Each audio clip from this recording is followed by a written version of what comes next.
Well, guys, after almost 5 years, over 230 episodes, we've had some really good conversations on this show. And so this year, to celebrate Christmas, to give you a gift, we're going back into the archives and capturing some of your favorites and some of mine and re-releasing them throughout the month. This is some of the best we have to offer on this show. And so we're honored and excited to share them with you again on replay this Christmas. We'll be back again at the beginning of the year with more conversations, new guests, new topics, and some more fun. But for now, here are some of your favorites and mine. Merry Christmas and enjoy. Cancel culture? Are you serious? I would not be here if someone canceled me. I would not be here at all. All the lives that I've touched, all the people that I've connected with, my beautiful family, none of it would be here at all today if I was canceled. I am for justice, and I believe you can't have love without justice, right? I totally understand that. But I don't think cancel culture is pressing justice. It's just pressing cancellation. The problem is us. We jack things up and we jack each other up, right? And so no matter which way we slice it, we need something better. A familiar voice back on the podcast today, slinging truth bombs. All that and a bunch more is straight ahead. So let's go. This is the show dedicated to raising up the next generation of men of faith and character. My name is Mark Stanifer. Welcome to the Next Man Up. Part of the NRT Podcast Network.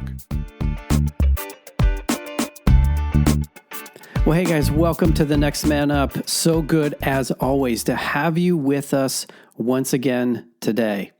Well, if you've been with us from the beginning, then you are going to recognize immediately the voice and the guest today. If you are new to the show and you haven't listened to the beginning or the first number of episodes, then this voice and perspective is going to be new to you. I'm so excited to have Alon Auguste back on the podcast with us today.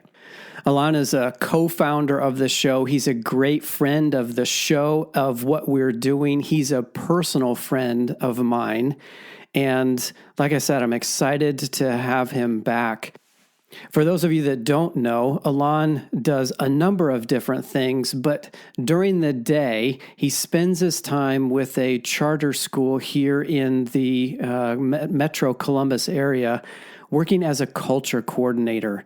Beyond that, his passion is to speak into the lives of young people through music, through preaching, through rapping, through dance, through any number of means to communicate to them the truth about who they are and about whose they are.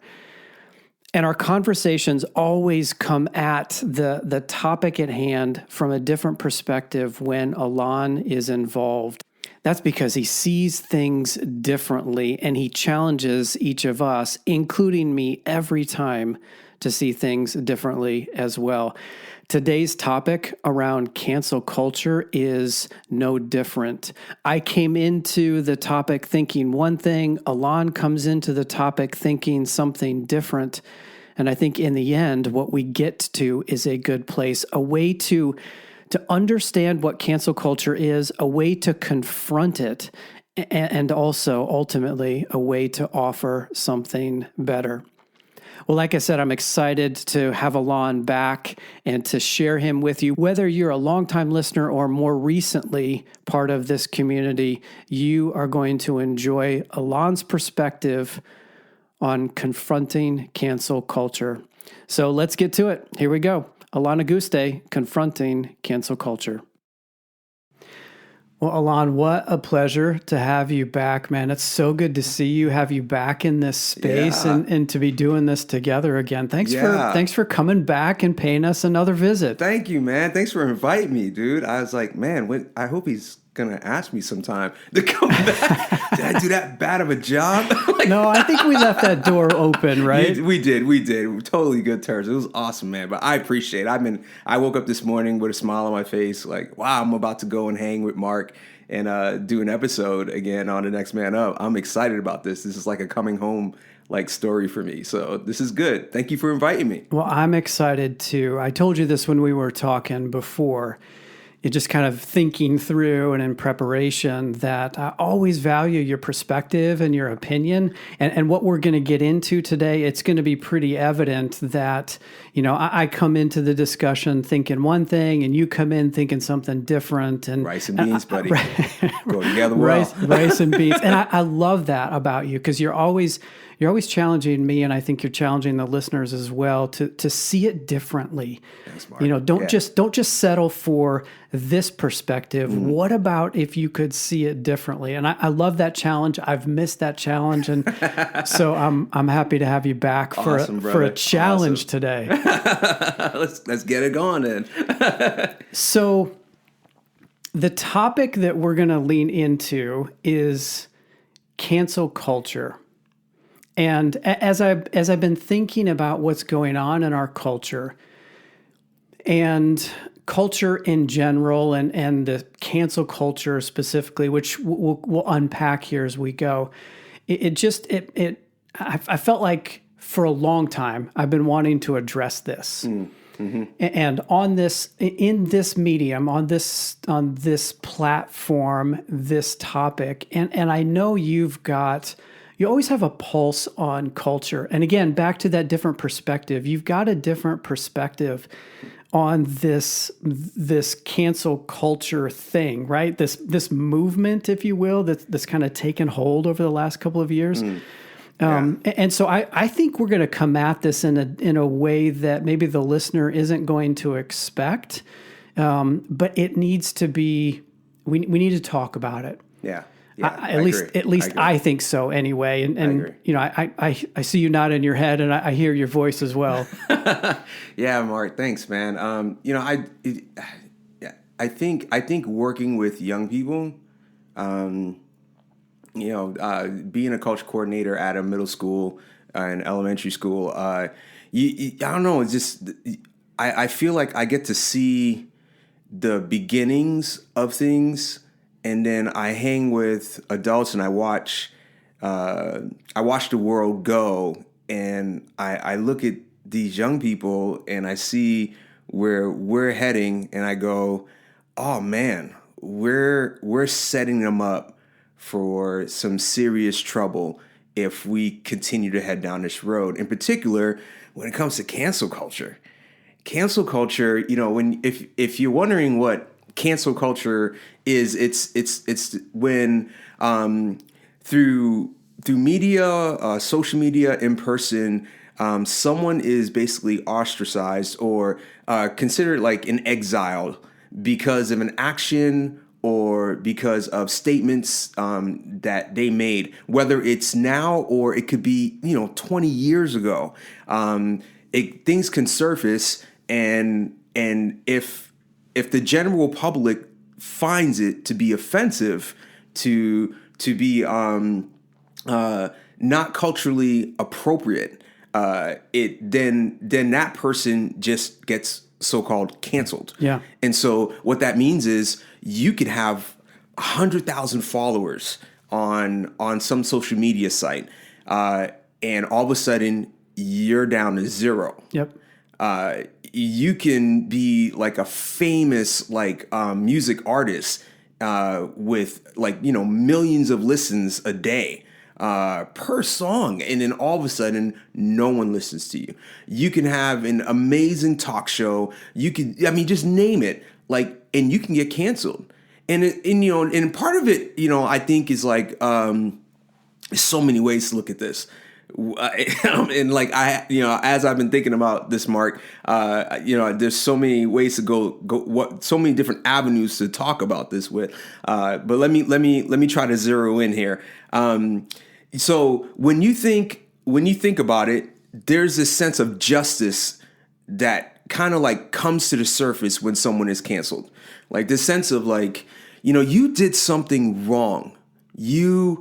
Whether it's wrong towards me or wrong towards others, you did something wrong, and justice needs to be served. Yep. And so you being outed, whether that means your livelihood, whether that means your character, no matter what it is, we're going to oust you and make sure that everyone knows that you did something wrong, so therefore you are canceled. And there's something kind of right about that, right? I mean, if someone does a crime, that sense of you do the crime, you do the time, right? Yeah, some accountability. Yeah, there's some accountability. Like, when I think about it, like when I've hurt people in the past, whether it's through actions or statements, and there's a sense of empathy that's in me that when I think about that situation, I want to say, oh man, I did something wrong. And there's a sense of turning around and acknowledging that, right? And making things right in that sense. But that's not what's happening here. It's just a sense of you did something wrong and we cut you off. You're out. You're out. If that is the case, then what cancel culture is saying is anytime anyone in any space or universe has done something wrong, then they need to be cut out of the rest of society. If that is the case, then everyone needs to be canceled. Yeah. The internet needs to die then. Social media sites need to be silent. People need to stay in their homes and in the closet and think for the rest of their lives what they did wrong. Right. That's what cancel culture pushes towards. And when I'm dealing with young people, I go, is that really like a healthy outlook that we need for our kids to embrace? Is that you can't fail. You can't make mistakes. You can't drop the ball at all, because if you do, the world will come down on you like a hammer to the head. Yeah. Or B, if you do something wrong, be very careful to keep it in the dark or in a safe as long as you can. That's right. Both of those routes don't seem right at all. I don't know. You tell me. Well, so I'm with you, right? Again, seeing this from a different perspective, but you're making me think of a quote from a Forbes article that I was reading about cancel culture, and as part of their definition for it, they said it's also a belief that you are no better than your worst moment. No matter how young you were when you transgressed, even if it was an isolated incident. And I thought, how true, right? We're reducing people to their very worst moment. In time, yeah. Right. Which then it also makes me think like, okay, whoever is without sin, cast the first stone. Exactly. Right? Exactly. Now we may be jumping right to the conclusion at the end here. Yeah. But that's what it makes me think of, right? Or the picture that Jesus drew of before you try to pull the speck out of the other person's eye, deal with the plank in your own. Right. Now, and I know you and I in this context are talking to a faith-friendly audience. The broader culture isn't necessarily held to that same standard because they're not necessarily faith-friendly per se, right? Sure. But as we're examining and critiquing what's going on, I think your argument is a valid one that, hey, before we just start canceling out everybody else who's done something quote-unquote wrong, we might need to look in the mirror and check our own actions and behavior, else we're at risk for the same treatment. And the reason why I push that so much is because I feel like empathy is something, I don't know, it feels non-existent sometimes in our society today. The idea of putting yourself in someone else's shoes, to feel what someone else is feeling, to try to understand someone else's circumstance, not have pity, not be like, just straight sympathetic. I'm saying be Empathy. empathetic. Right. To be like, oh wow, yeah, I kind of know what that feels, because I understand you are not me, Mark. Therefore, you can never know my experience of life, just like I can never know your experience of life. But we are both human, and if we could see each other's humanity, if we can look at each other and go, I know I may not be Mark, but I know what it feels like to be human. I know what it feels like to experience pain, to experience suffering, to experience happiness, to experience joy. I know what it feels like, and because we're both men, I can say, I know I'm not Mark, but I know what it feels like to be a man. I can, you know what I mean? Like we can find the commonalities, Yep. like together, and then we can be able to grow empathy for each other. Therefore, we can probably work things out with each other a lot better. You know what I'm saying? We can be able to reach across the table and grab hands and try to make a better world together. Isn't that what we want? Do we want to be able to coexist with someone else? But how do you do that when all we're doing is looking at each other's wrongs and faults and how many times we've dropped the ball and offended and whatever? Now, don't get me wrong again. Like I need to keep stressing this, because I am for justice. I am for justice, and I believe you can't have love without justice, right? I totally understand that. But I don't think cancel culture is pressing justice. It's just pressing cancellation. Right. It's the idea of going to court and not being able to make right what you did wrong. That's it. It's basically, Alon, you made a racist remark back in the day when you were in middle school. You said something completely wrong, and therefore you were done. There's a different way, and I want to press that different way. I want to. What about, because if we build with each other and we have empathy with each other, we can look and go, hey, I wonder what was going through so-and-so's mind when they said or when they did this. I wonder what they were feeling. I wonder what was going on in their lives at that moment, that they felt it was okay to make that remark or to do that action. I wonder if they've actually ever sat with that feeling or sat with that experience or circumstance and really dug into it and pressed into it. I wonder if they even feel any like remorse about what they did. I wonder if anybody's ever asked them if they could ever go back and change what they did. Would they? I wonder if someone even asked them if you can make things right today by what you did. Now, what you did is done. But if you could make things right today, would you? And how would you do that? See, this is what I do with kids.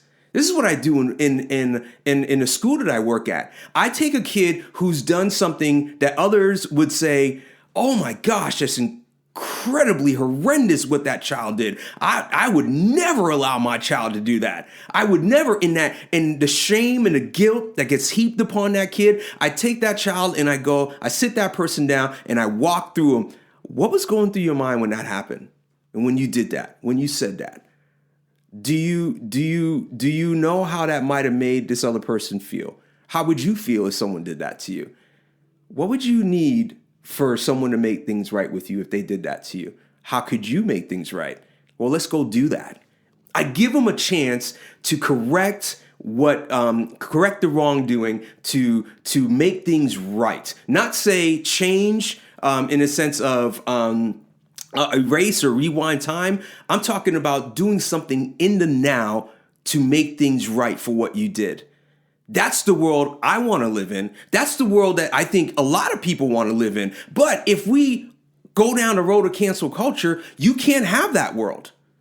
You don't have that. It's almost like we're sitting down we were sitting down for lunch, and when we were talking about this, it's almost, I think I made a statement. It's almost like people want to create a utopia. Yep.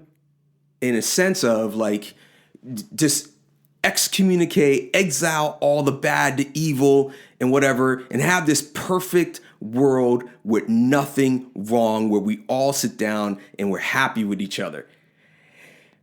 Mark, listeners, I'm not quite sure that can happen with cancel culture. I don't think it can. Like, we're walking down a path that says you can't do anything wrong. In other words, what we're saying is you need to be a robot. The last time I checked, humans, we have feelings, we have a mind, we have different opinions. We're going to step on each other's shoes, and to act like just because I stepped on your shoes or did something wrong towards you that I need to be out, I'm not quite sure that's utopia. I think that's a city full of robots. Yeah. And I watched The Matrix and I watched The Terminator, and I'm not quite sure if I want to live in that world, right? Right. Like, so, I mean, it's to take it to the extent of anything you want. Like, any utopia that you want, I'm not quite sure we can get that with us. I feel like we need something bigger in order to get that done. Whether you're a conservative and you're like, like capitalism, that's the way. Yeah, well, you know what? Even with capitalism, we kind of jack things up too. We get money-hungry people, we get wars, we get famines and whatever, all because we want power and money and we're greedy, right? Oh, then, well, I want to be a communist. And it's like, well, I want communism to run things, because communism will rule and reign, and everyone will be equally sharing all the spoils and all the goodness. Yeah, last time I read my history books, no communistic regime ever ended well. Right. Right? It just hasn't ended well. I mean, take it dictatorship to democracy. The problem is us. We jack things up and we jack each other up, right? And so no matter which way we slice it, we need something better. We need something bigger if we want utopia, right? We want, well, and in my mind, I'm thinking you say we want heaven. And the last time I checked, the only thing that can produce a heavenly spot is God. And that's why I press him so much. And I'm not trying to preach at listeners. I'm just saying, look, if what's at the head of the table is always jacking things up and we get upset and we want to cancel it, maybe we need to change out people at the head of the table. Maybe we need a new face to look at, and we need a new person to follow. Maybe every time that we put our faith in each other and we let each other down, maybe it's because we're not following the master, the creator, the person who made us, the one who knows our hearts and our minds, the one who can point us in the right direction. Maybe what we really need is Jesus and his kingdom. That's what I press. So take a breath. Okay. Because I know I said a lot there. I haven't seen you this animated in a while, and it's a lot of fun, which also tells me that this topic is striking a chord with you, and as a result, I think it will strike a chord with our listeners. You mentioned utopia. You mentioned some economic and political structures, and I think it's important to note here this different perspective that I alluded to at the beginning. So often in my circles, cancel culture comes up as thought police imposing the right words, the right thoughts, the right position, the right virtue signaling. And if you don't virtue signal or say the right things or do things the right way, you're canceled, right? Mm-hmm. And so those in my circle and probably many in your circle as well, look at this cancel culture, what's happening from a political or an economic or a governmental perspective. And we're not going to go there today because in my analogy before, those would be the trees. And I want us to zoom out and see the forest, which is exactly what you and I were doing at lunch, right? When we were planning this episode, as you started to lay out, here's how you see things, and it's exactly what you just said. What if there's a different way? What if there's a different ideal to point to? What if it is us, continues to be us? It has been us all along when we try to do things our own way, regardless of whether it's right or left, communist or capitalist, right? Like we could argue that the way that we live in this West culture in the U.S. is better than. And you can make those arguments. Sure.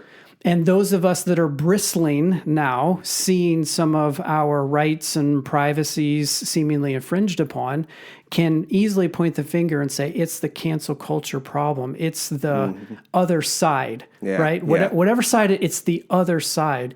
But what I love about what you're saying is, hold up, let's zoom out and let's see this for a bigger issue, human to human. How are we treating each other, regardless of differences, regardless of life experience? Bring the empathy, bring the purposeful attempts at understanding the other person, and maybe in the process we can have a dialogue and we can gain some understanding of each other rather than just whoosh, out. You're out. Doesn't work. It doesn't work. Doesn't work. And like we you know, and I'll press again, we don't want to teach that to our kids. So then how are we going to live this out? Like if it's not okay for our kids, but it's okay for us.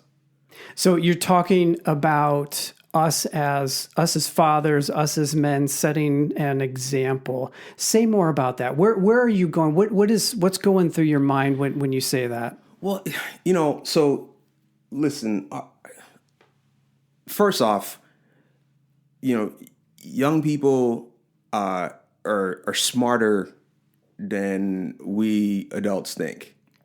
Let's just throw that out there. Even right teenagers? Away. Yes. Like, you know, and I you know, I normally I step on and say, look, you know, your brain is not fully developed until like I think 24, 25 for women, and then men are a little later, like at 26 or so. I don't know. I might be off on the numbers, but we don't have fully developed brains until we're like in the second half of our 20s, right? In the later half of our 20s. And so I share with kids like you're going to make more mistakes and you're going to do things that probably don't have any good answer to the question of why. Because your brain is not fully developed. You're running on impulse and instinct of just do what comes to your brain first or in your heart first, right? But that doesn't mean that they don't think, and that young people aren't processing the messages that we're sending them through our actions and through our words as adults, right? And so if we are and now let's zero this in to like fathers, because this is a show about the next man up. That's right. Right? That's who we're talking to. Raising the next generation of boys, right? Fathers being good fathers to their boys and whatnot. And I'm thinking, if we are engaging in cancel culture and we're running along with the rest of culture and we're just canceling people who have done things wrong, who have offended us, who have like, you know, whatever, name it, put it out there, right? The messages that we're sending to our kids, our boys, they're processing that. And whether they agree with it or not, the message is still the same. Empathy shouldn't be held on to. Instead, what we should do is we should just straight be the judge, be the executioner. Like, that's it. If you see something wrong, jump on that impulse, jump on an instinct of whatever comes to mind and heart, and just go ballistic and destroy, right? Obliterate, push out, excommunicate, exile out of like society, because they're not worth it. They are not worth it. That's a message that we're sending to our boys. And the question is, do we really want to send that message? Or what if instead of running along with the rest of culture, we go, here's a message that I want to send to you, son. This person, they did wrong. They jacked up. They harmed somebody. Someone out there is hurting because of what they said or did. And you should understand that me and you are only a half a step left to the right of ending up in the same boat as them. Understand that you and I, we will drop the ball. At some point in life, you're going to mess up. How would you want people to address you when you do something wrong, son? Like, talk to me about shame. Talk to me about how you feel about that, when you feel shameful and when you feel guilty about something. Talk to me about being pushed out of a circle for sports, for education, for friendship in our neighborhood because of maybe a lack of something. How do you feel? Can we talk about that? How do we address that, son? How do we like go about living in a society that ostracizes people like that? Is there a different way? You're smart. I know your brain is working, son. How would you want to be addressed, and how would you want to walk this out in your life? I mean, those are great questions to build empathy, to build character, to help our boys become a great young man in this world who look at the rest of humanity and say, there is hope for us. I was at a juvenile detention center a few years back, actually many years back. I think it was like 2004. I walked into this juvenile detention center. First off, I think I had like a blue shirt on, totally forgot, gang colors and whatever. The young people in there they started going nuts. I had to change my shirt. It was a crazy moment. But anyway, that was a little bunny trail. But anyway, I got up in front of them and I made several statements. I shared my story and I made this statement. I said, the world looks at you and they see nothing but failures. They see no good like pieces of trash. They see killers. They see people who just want to destroy. And I went down a list and I was like, the difference between what the world sees and what like God has taught me to see is this. I don't see any of that. What I see is lawyers, and what I see is doctors. What I see is mechanics. What I see is teachers. What I see are fathers. I see young men who, if you give them the opportunity and chance and pour hope into them, give them the ability to be more, they can walk out of here and do something amazing with their life. Not a dry eye in the middle of that room. Not one, Mark. These were young, hardened men. Someone actually told them something different, gave them hope. You see, what I press is that what if we gave hope and we inspired hope drivers in our young boys who are able to see the most like dire parts of society and go, this is not the end. There could be more. What if we taught our boys to notice and to wonder and to hope for more, just by teaching them to build empathy for other people and to not just be the jury, judge, and executioner, but to ask good questions to spark people to turn around and do something different.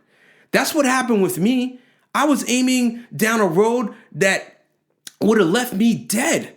I've hurt many people. I've said many wrong things. But because someone inspired hope in a little boy, I was able to turn around and become the man that you hear today, that you see today. I am not my mistakes. And I am not my hurting and all the things that I've done wrong.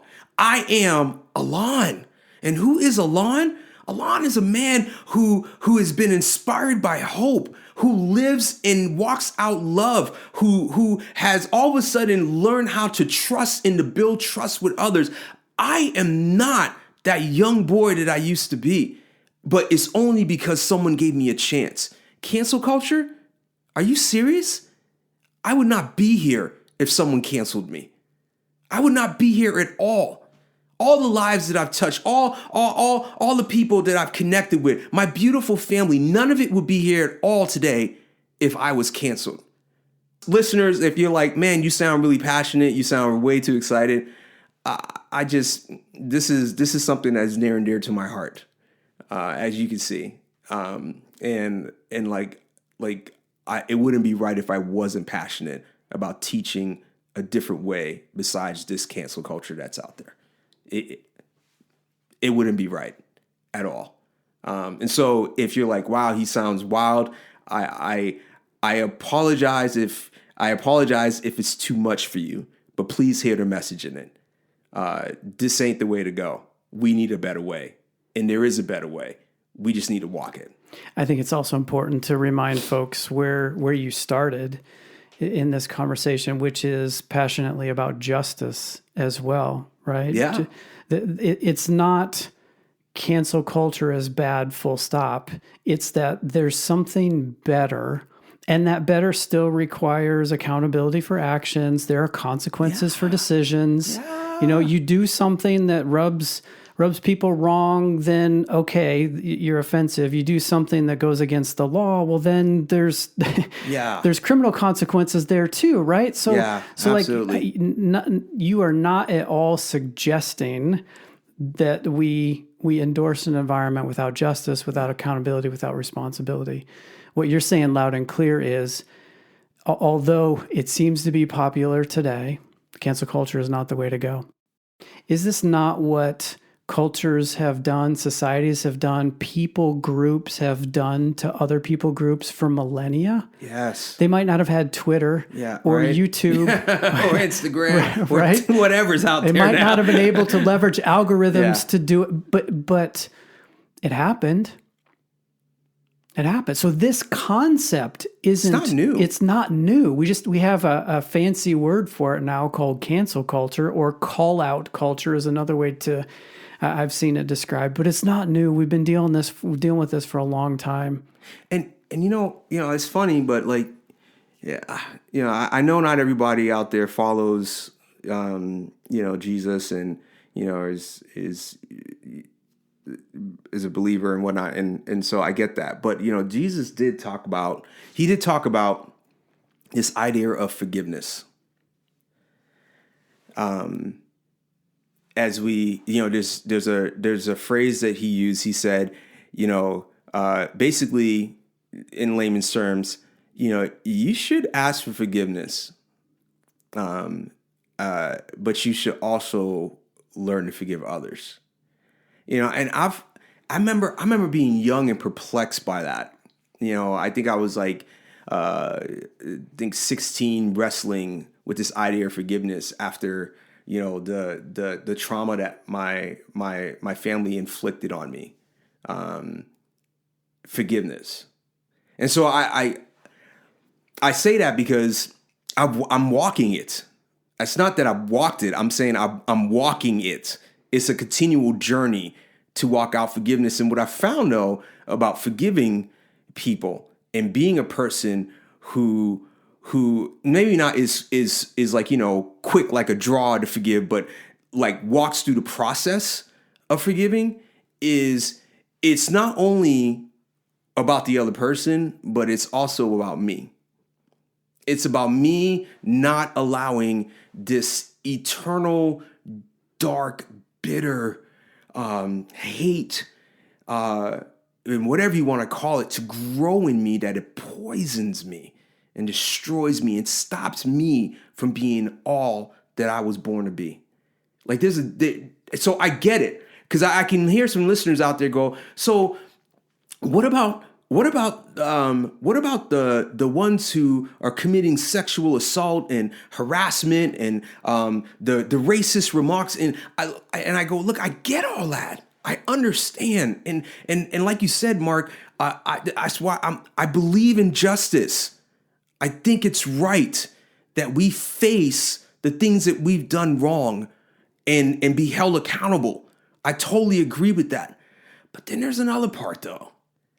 It's the scene of an offender being hugged by someone who's been victimized.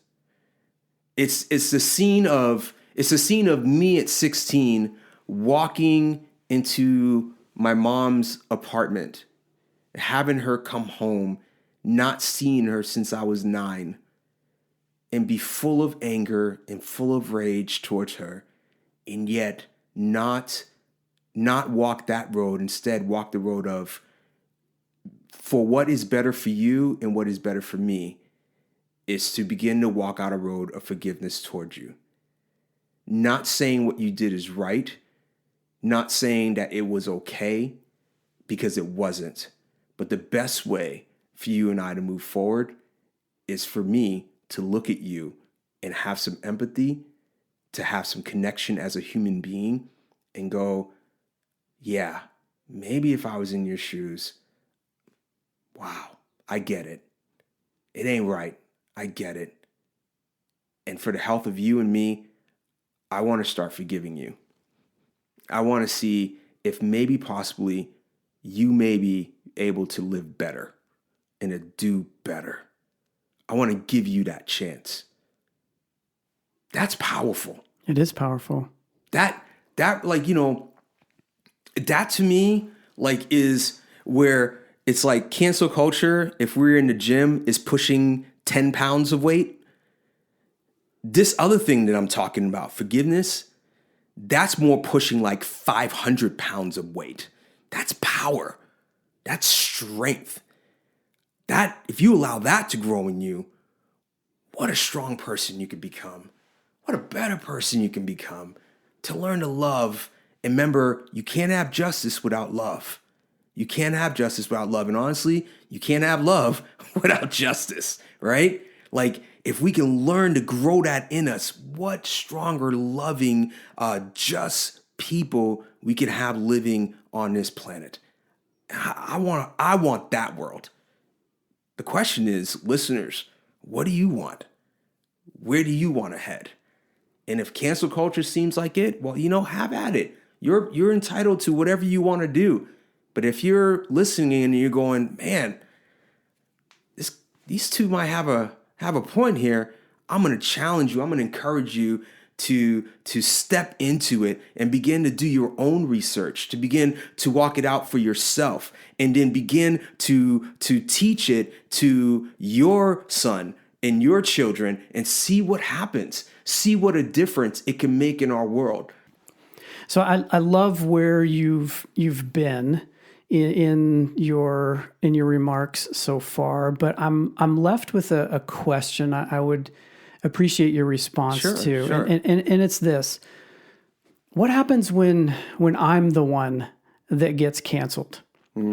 Because I've said something or done something, even if it's not anything wrong, it's just against the grain of where the grain is moving, or against the culture, it's just not pop culture. It's not politically correct or whatever. Sure. What happens when I'm the one that gets canceled? How do I navigate through that? Oh, wow. That's a really good question. I believe in being present, and sitting with ourselves and our thoughts, and I believe that in meditating on the now. And so I feel like, for me, if I were to ever get canceled, I would contemplate, what does canceling mean, and why would someone do that to me? I would sit with that, and I would go, did I actually offend somebody? Did I make something wrong? How did I do that? And whichever the answer is, whether it's like, yeah, I did, or no, I didn't, I think there's ways to move on with that. First, though, I think that we probably want to work on like where are we at with ourselves? I think when people get canceled, I can see like the sense of, okay, my self-worth is done with. And I'm going, my self-worth has, it has no, I don't want it to be affected by other people. So if I'm not a part of the group, if I've been canceled, shunned, Yeah. ostracized, who am I? That's sort of that question, kind of a crisis moment, if you will. Yeah, like, who are you? Yeah. Like, are you that circle that you were running with that just pushed you out? Because if so, my friend, you got some soul searching to do. Because honestly, you're more than that circle. That's not all that who you are. I love Lord of the Rings, man. I love it. I love that question. Frodo, he's pressing Gandalf into who he is, and Gandalf says, like, Gandalf is me. And it's so brilliant, yet so simple, that he's pressing that he is more than just meets the eye, more than what he just does, more than what he just says. He's Gandalf, right? And I go, that's me, that's you. We're more than, I'm more than just a rapper. I'm more than an MC. I'm more than just a speaker. I'm more than just an artist. I'm more than just a dad. I'm more than just a cultural coordinator. I'm more than all these titles that run in my sphere. I'm more than that, and I'm the sum of all of the things that I am, right? And like, for us to get canceled and all of a sudden our world falls apart, I question if we actually know who we really are. Because for me, I'm thinking I'll be sad. Yeah, that's jacked up. And there'll be some sense of like, man, I need to contemplate what the heck is going on here. But there's also a sense of like, I'm still deep in my core. I'm fine. Because what you say and who you say I am really doesn't matter at the end of the day. And for me personally, this might be for everyone, but for me personally, I have anchors in my soul that tell me who I am, that remind me who I am. Like, I take my cues of my identity not just from people around me or on the internet. I take them from Jesus. I take them from God, and He tells me that I am more.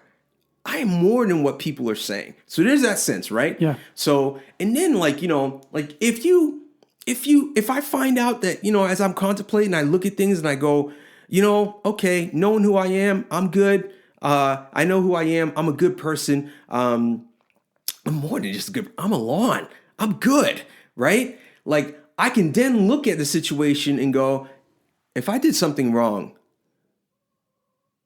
I need to make that right. I need to come out and just say it. Like, you know what? You guys, thank you, society. Thank you, culture. Thank you, community, for calling me out on this. This was wrong, and I need to make this right. And I apologize. But I got some questions.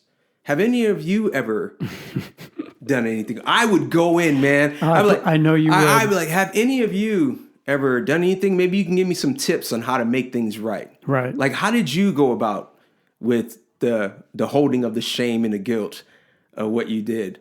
And how should I go about it? Like, some of you, I know real quick, you probably tell me that, well, you need to jump off a bridge. But let's talk about reality, because I'm not doing that. Right. Like, you know, like, talk to me. Like, I would begin to ask questions.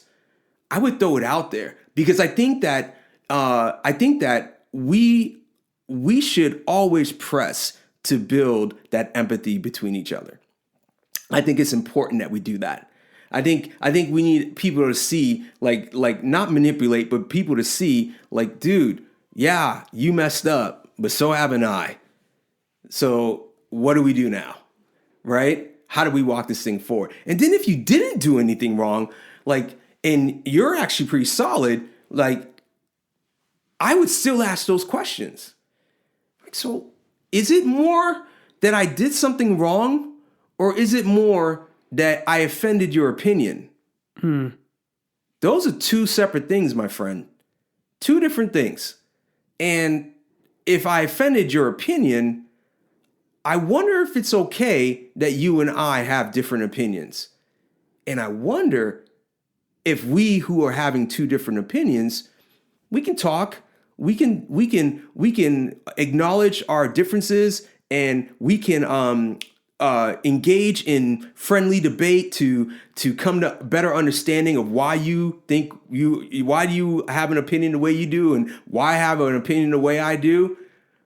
But to call me out and tell me that I need to be exiled from the community, wow. I mean, did I do that to you? Having a different opinion because your opinion might have offended my opinion? Who's the evil one now? Who's the villainous one now? You know, like I would press this stuff out with people. Now, would I do that online? Nah, I don't think so. I don't like responding to stuff online. I just don't. Here's the thing. I want to honor everyone that comes before me. So I would rather honor the person who's pressing someone with me to sit down and have a cup of coffee and talk things through, have a good meal, maybe take a walk together, maybe meet up somewhere and have a conversation. And if we can't do that, then guess what? You're not in my sphere. I probably don't really need to care that much about what you're saying. So 3 things immediately jump out listening to you say that. One, social media platforms are not good places to learn and express empathy. Mark, they're missing. They're great. Wait, let me back up. Yes, but there are great platforms to plant seeds. So understand the platform. But it's not the place to have its limitations. And its limitations. Right. But it's not the place to have fully engaging human conversations. Why? Because we're missing human elements. I don't know. I didn't see your face, in your eyes, in your body language, right. The different cues of a conversation that lets me know what's going on. All I read is a text. Yep. All I read is a text. And so the only having that, I can interpret it any way I want. And it could become very detrimental for you and I. Agree. Yeah. Thing 2, which you're alluding to, which is that interpersonal dialogue, it's harder. Yeah. It takes work. It takes power, strength, right? But we're setting the bar higher, even if we don't always reach the bar, we're continually setting the bar higher. So what you're describing takes work. Yeah. It's a lot harder to do that than just thumb out a 140 character response and think, boom, done. I showed that person. Right. That's oh my gosh, that is such, you're only getting a snippet. Right. Of what's going on up here, like in the brain, like the body, like, it so annoys me, man.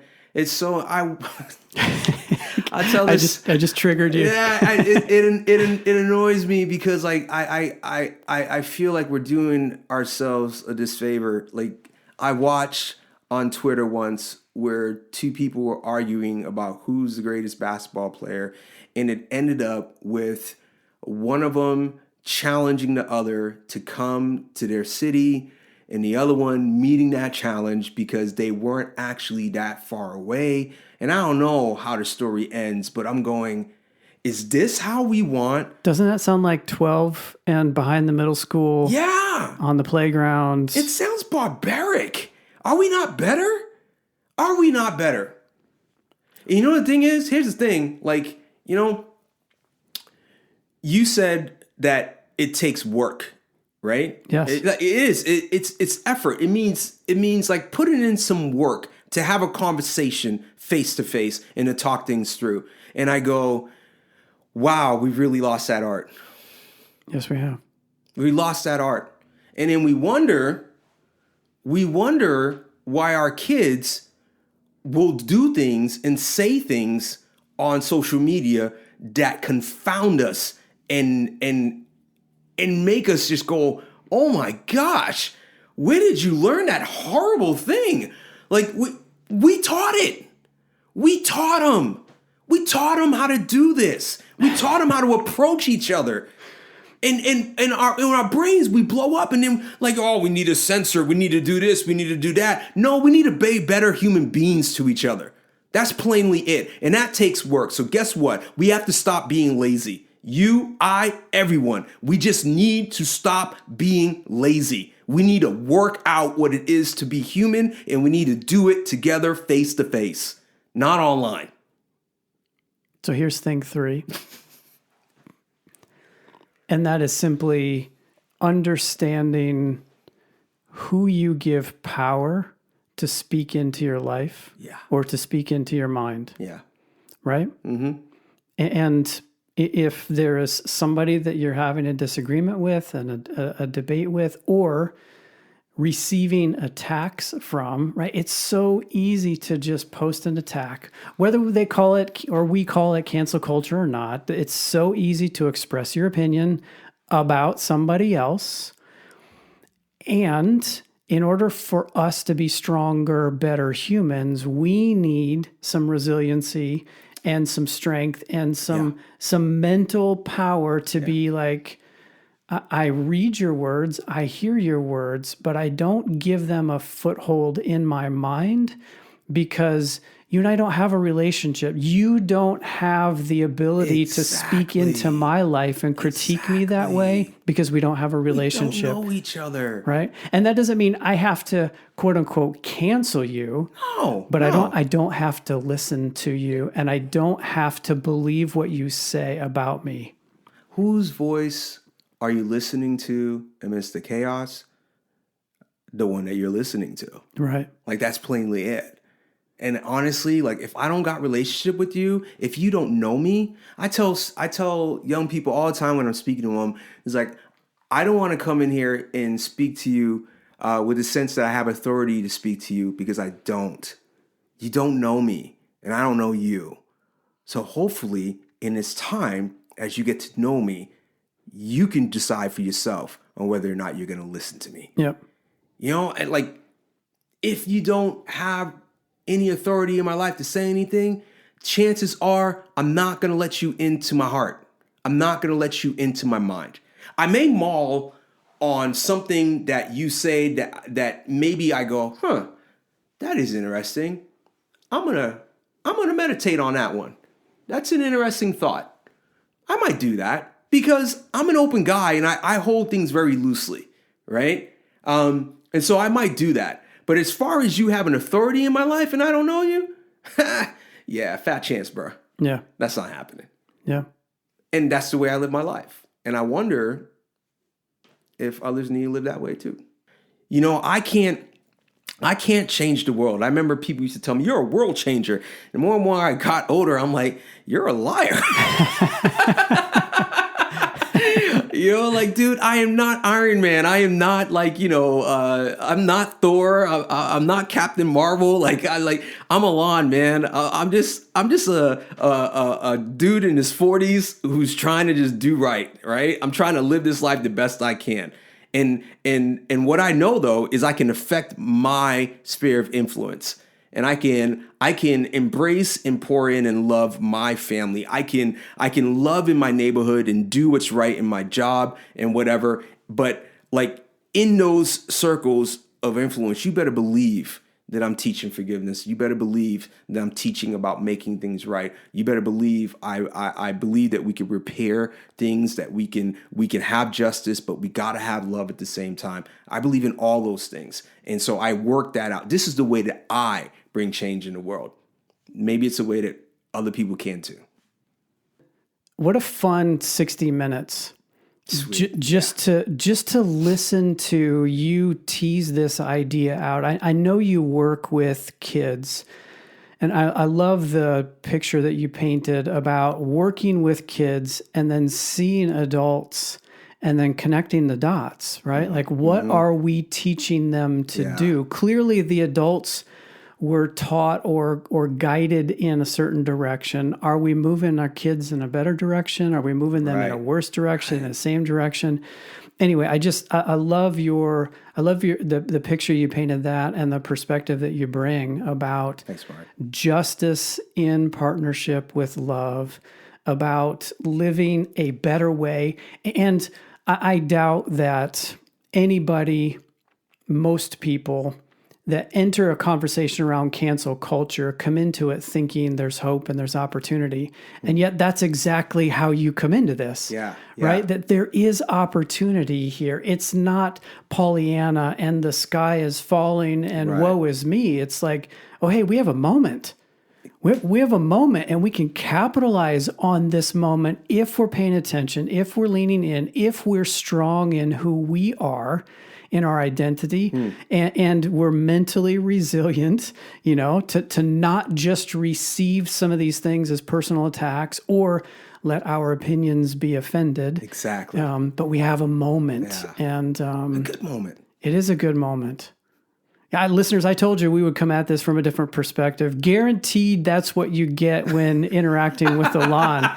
And that's why I was looking forward to having this conversation with you, man. So thank you for coming back. Thank you for bringing it as you always do. No problem. It's fun to see you in action again. And we will have to do this again. Yeah, absolutely, Mark. Appreciate you inviting me here, man. This was an honor. I feel good. I feel good being home. So listeners, I don't know what you process or take away or where this finds you. I don't know how you come into this topic. Maybe you're already there like Alon and you got it. Or maybe you come into it like me, a little bit more looking at the trees and missing the bigger forest that Alon painted for us today. Wherever that is, I just challenge you to not let this be simply information, but to process this and think about the example that you're providing for those that you are influencing, for your son, for those that are around you, for those at work, for those that look and talk and dress and act differently, believe, that have different opinions than you. How are you positively influencing them in the model that you have of your life that's on display for those that are looking? That's my challenge to you as you take this content away and go do whatever it is you're doing. May it not just be information that comes and goes, but may it lead to your continued development and transformation into the man that God has created you to be, so that you can raise your son to be the man that he has created him to be. That's our wish. That's our hope. That's our challenge to you. All right, we'll put a bow on this one. Alon, thanks again for being here. And do you want to say it with me? We still end the same way, right? Listeners, we will be back next time. Until then, adios.